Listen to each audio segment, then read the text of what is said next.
I seriously really do believe that this could be a game-changing move for the Baltimore Ravens in more ways than one. Team, keep it clean. I want to discuss it. Before we do, make sure you subscribe to the channel so you can stay up to date with everything going down with our Baltimore Ravens. I don't want you to miss nothing. And also leave a like on the video. I love y'all. I appreciate y'all. Let's get into it. So, it was announced earlier today that the Chiefs are expected to hire Jackson State linebackers coach Chris Orr. But what does that have to do with the Baltimore Ravens at all? Well, Chris Orr's brother just so happens to be the defensive coordinator of the Baltimore Ravens, that being Zach Orr. So the Ravens saw that and they said, oh, okay, Chiefs, you want to do that? Well, guess what? Watch this. So the Ravens, they are expected to hire Chiefs safeties coach Donald DeAlicio. And when I saw that, I hadn't even read nothing on them at all. I just saw that, the Ravens are hiring a coach from the Chiefs that coached their safeties. Oh, yeah, I'm with it all day. Because they've had guys like a Justin Reed. They've had guys like Cook. And I'm thinking, oh, my goodness, the Chiefs, especially this year alone, like their offense this year was, they had some nice moments, but overall they were like, but their defense was something serious. And really on all three levels of the defense, but especially in that secondary, especially with the safety play. And they've been getting great safety play for a number of years now. The Chiefs, while sometimes they have had lockdown defenses, other times they haven't, but certainly this year, they've had a very opportunistic defense, a very stingy defense throughout the season for the majority of it. And to watch what those safeties did over there and think about what our safeties could do, what our safeties are capable of, because I feel like our safeties are better than those, like Super Duper Kyle, the best safety in the world, and you then got Ardarius Washington as well. So I was already on board with the hire before I even read a single sentence of anything about our guy Donald DeAlicio. But then this made it even better. Let's read what Pro Football Talk had to say. It says, the Ravens are hiring Chiefs safeties coach Don DeAlicio as their defensive backs coach. So he's not making a lateral move because he wouldn't go nowhere. The Ravens going to be like, hey, you come on here and be our safeties coach. He'd be like, no, I'm staying over here. He said, no, you're going to go from just coaching safeties to coaching the secondary. Now, with that, he's going to be the secondary coach. They just hired Chuck Pagano a couple of weeks ago to be the senior secondary coach. So with that being said, it really does seem like, and somebody brought this up in a question a couple of weeks ago, but it really does seem like the Baltimore Ravens are honing in on trying to force more turnovers and just create havoc in the secondary. It really does seem like that. And maybe just the defense overall, because that's been a big topic of conversation recently amongst Ravens fans. Like, man, how come we just don't never force no kind of turnovers, especially in the playoffs in these games? We're not forcing anything. And then I even saw something that Jonas Schaefer put out, I think it was yesterday, where he said that in 6 minutes in that Super Bowl game, the Eagles forced more turnovers in 6 minutes against the Chiefs in the Super Bowl game than the Ravens have had in the entirety of Lamar in playoff games. So with Lamar as a starting quarterback, the Ravens defense forced less turnovers than the Eagles forced against the Chiefs in 6 minutes. And I said, ooh, that's a nasty stat right there. But anyway, let's continue with the article. It says, DeAlicio just completed his 4th season with the Chiefs, his 3rd as a safeties coach. He was a defensive analyst in his 1st season with the Chiefs in 2021. He worked with safeties Justin Reed and Brian Cook with the Chiefs, and he will inherit safety Kyle Hamilton and cornerback Marlon Humphrey with the Ravens. Hold up. I don't like how this article ain't mentioned our guy Ardarius Washington. Like, hold up now. He's a big part of this too. But the thing, we not just talking safety. We talking secondary. We talking everybody. Defensive backs, cornerbacks, safeties, all of that, you name it. So we got some guys over there. Super duper Kyle, like we mentioned, Ardarius Washington, Marlon Humphrey, and Bleacher Report posted that crazy article about trading him. Anyway, we talk about that another day.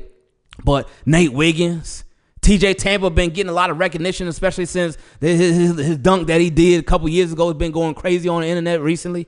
But we got some, and of course they're going to bring in even more in the secondary too. But we already got some guys, and we're going to get some more. But he coming into a real nice situation. But anyway, continuing, it says, DeAlicio was a defensive analyst at LSU in 2020 after spending 5 seasons on the Youngstown State football coaching staff from 2015 and 19. At Youngstown State, he worked as a defensive quality control coach, a defensive line coach, and as a defensive coordinator. And then the last line is like a bittersweet thing because the last line of the article says, D'Alessio won 2 Super Bowl rings with the Chiefs. Now, obviously, hate that, don't like the Chiefs whatsoever. They've been winning everything. They are this day and age Patriots. But the fact that we're bringing on somebody who has that Super Bowl experience, that is just such a beautiful thing, and I love it. Now, shout out to my guy, Sam Njoku, because he brought out a really, really good point that could impact the Baltimore Ravens even more with this hire in a positive way. We know that NFL, not even just NFL, but life is all about relationships. Who do you know?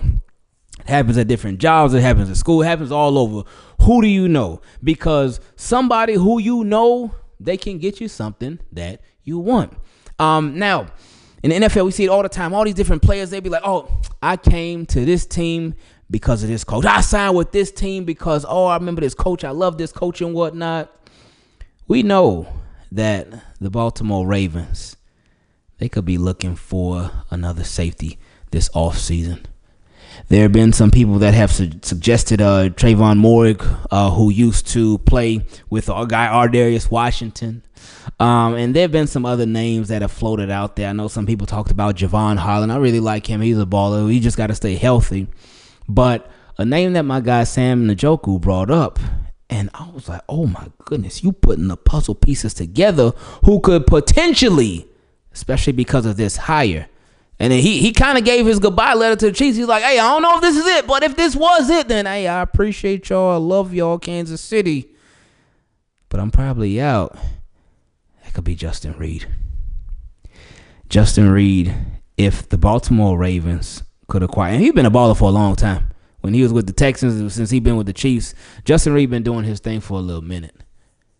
If the Baltimore Ravens could have him as their third other safety, I don't even necessarily say third safety because I'm sure he would be out there a lot, but if they could have him, Ardarius Washington, and Super Duper as their trio as safety, especially after everything that we've been through, I feel like we deserve it, man. Especially everything that we went through, even just last year alone at the safety position, but everything that we've been going, like Kyle Hamilton, we deserved Kyle Hamilton. We really did. After everything that happened with Earl Thomas, because Earl Thomas, well, I do think he was a baller. That 1 year with the Ravens, he balled out in my opinion. He was really, really good. All that off the field stuff, whoa. But after all that, we deserve Kyle Hamilton. Marcus Williams, I don't know what happened to him because his first 2 years, he's really good. Then this last year, it's like everything just went away. And then everything with Eddie Jackson, well, yeah, y'all know the rest of the story. But we deserve something like this.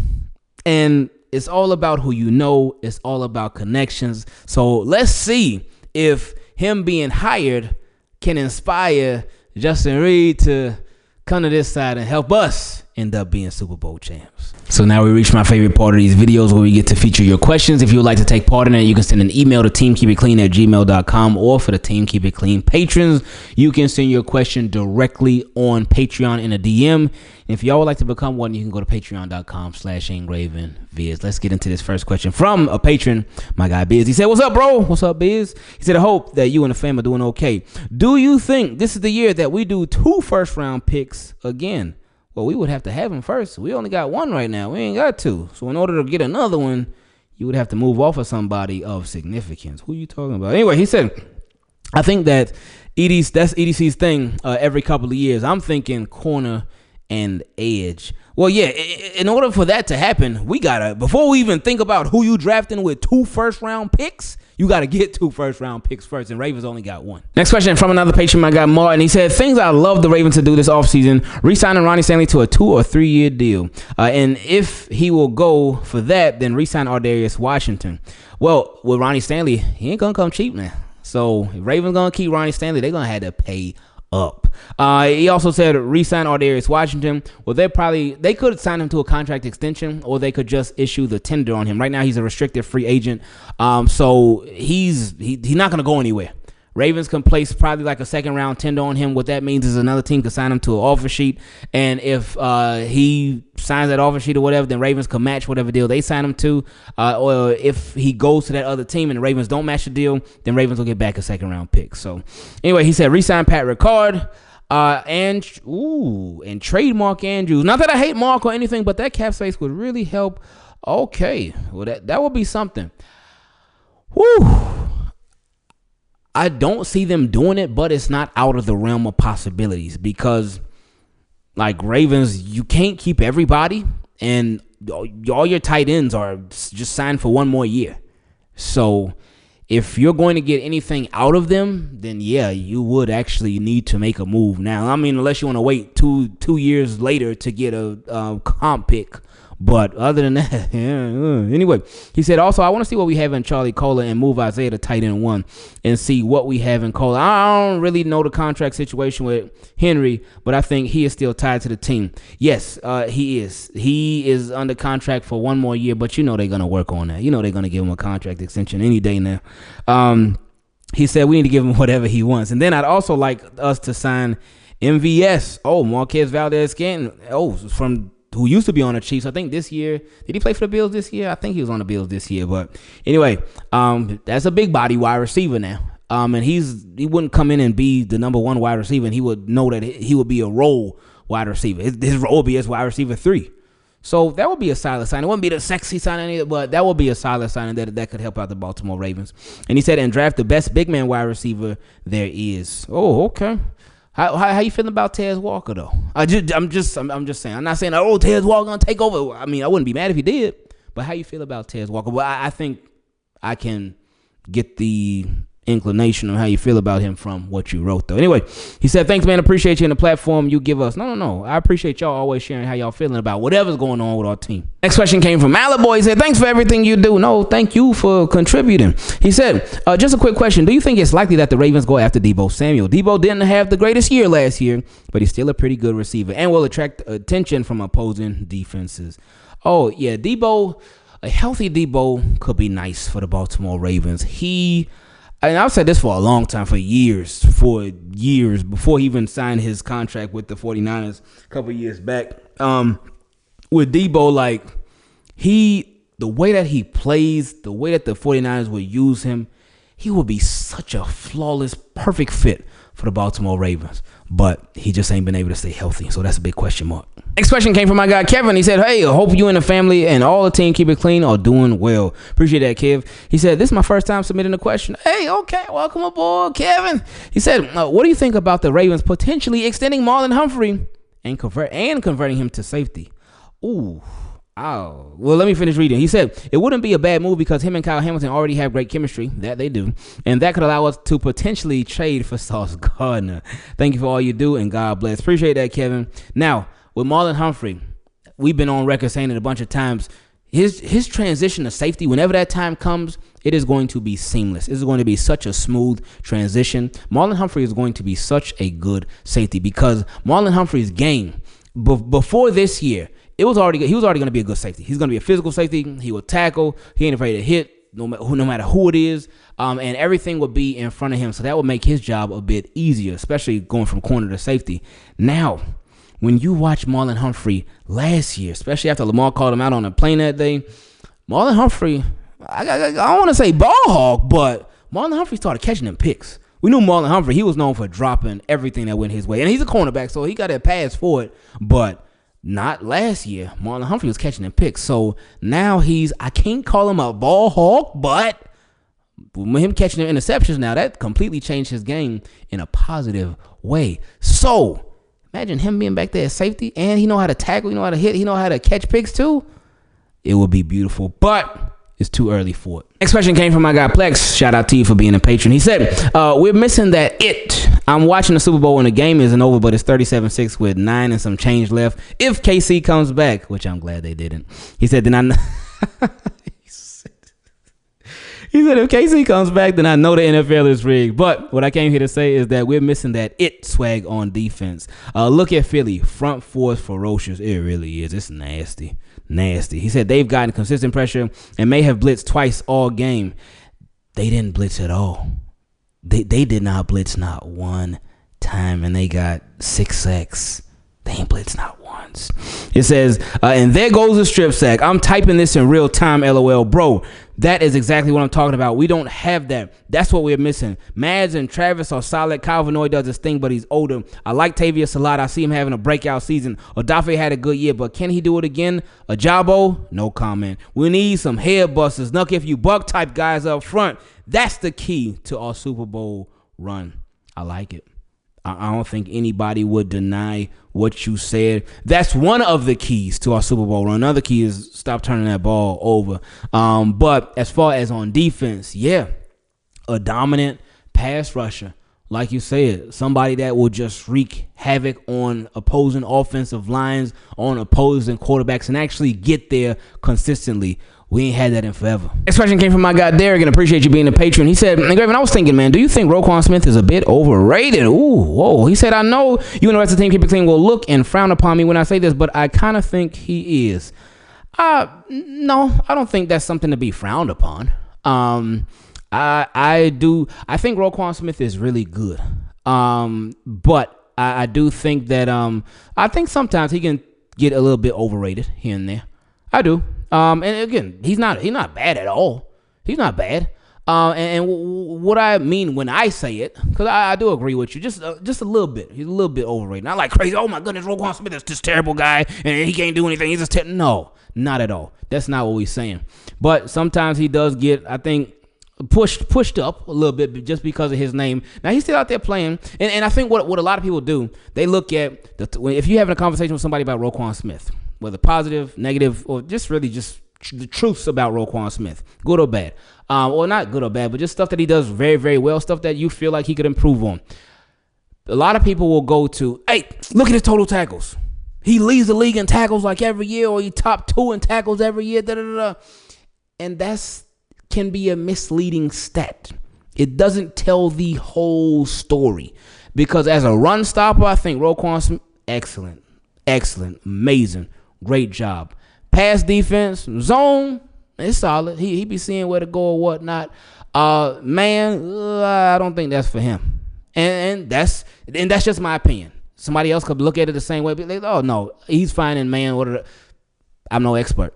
This is just how I see it though. But Roquan Smith, I think he lacks explosiveness, and not that that's a bad thing, but I think Roquan Smith, as far as being a playmaker, I feel like that's where he could improve. Just being a straight up playmaker, making them plays, whether interception, whether sacks, whether it's blitzing. Because a lot of times when I would see Roquan Smith blitz, I would not be a big fan of the Ravens blitzing him, because I just felt like that's, in my opinion, it's not his strength. Again, I'm no expert, and a lot of y'all would know much better than me. But with Roquan Smith, I just the playmaking part, that's where I feel like, I don't want to say where his game lacks. I don't want to say that, because he is still really, really good. Excellent tackler, very, very smart, can read the offense like crazy. He reminds me of a linebacker version and younger too of Eric Weddle, especially when he was on the Ravens, because Eric Weddle, that boy had it up here. He had it, but with Eric Weddle, it's different because his body couldn't catch up to his mind, because he's a little older and whatnot. So he knew everything that was coming, but sometimes he just couldn't get there. With Roquan Smith, he's not older. He's not that explosive. He reminds me of his game reminds me kind of CJ Mosley. Again, let me know if y'all agree, disagree. Either way, it's fine. You know I love y'all still. So yeah. Anyway, continuing, he said, all playoff games, he's yet to make an impact since he's been here. I didn't think about that. He said the Bengals in 2022, the Texans and Chiefs last year, now the Steelers and Bills. Oh my goodness. Oh my goodness. Oh my goodness. I love you, Derrick. I love you, because that's crazy. That's crazy. From jump, I mean, y'all know, when a lot of times when we're reading these questions, we'll read a sentence, we might read 2 sentences, but when we start talking, we start talking. We don't read the rest. But now that we're reading the rest, listen to what he said. He said, all playoff games, he's yet to make an impact since he's been here. The Bengals in 2022, the Texans and the Chiefs last year, now the Steelers and Bills. What does he bring to the table that C.J. Mosley didn't bring? I was just saying that he reminds me of C.J. Mosley. That's crazy, man. That's crazy, man. Anyway, continue. He said, let's be honest, man. Sure, he makes some good tackles here and there, but what impact does he have on the Ravens? He's the most overrated player on that defense. Darryl Smith was much more of a play. Oh, my goodness. We're literally using the same word. He said Darryl Smith was much more of a playmaker in that 2013 defense than Roquan has been here. CJ Mosley has been our best middle linebacker since Ray, not Roquan. 0 is the perfect number for him because he makes 0 impact. Oh, my goodness. Whoa, yeah. Okay, take it easy there, Derrick. Wait a minute, man. He said, like Ingraven, come on, man. This guy is dominant, sure, okay, there's decent running backs, but a good one like Saquon and Cook, he can't ever make a play. Ooh. Now, let's just see. I guess we got to wait till next year. Let's see how he does another year in this defense, but when they have the situation around him right, too. Because remember, Roquan Smith early this year, I said it, too. I think he looked a little bit overweight, a little bit. And, hey, I don't know if that was true or not. I don't know, but it looked like it to me. Now, y'all know I wear glasses, so maybe I couldn't see everything correctly, but he looked a tad bit overweight to me. But as the season went along, he looked better. He looked smoother. He looked healthier. He looked faster. He just looked better as time went on. Now, could the fact that obviously everything that was going on with Marcus Williams early on, everything that was going on with Eddie Jackson early on, everything that was just going on with the defense early on, could that have been why he just looked just out of position, out of place a lot early on in the year? It could be. Could there be other contributing factors? Maybe. Who knows? But now it's like, all right, let's see Roquan Smith in this defense, second year in this defense, but with the right guys behind him too.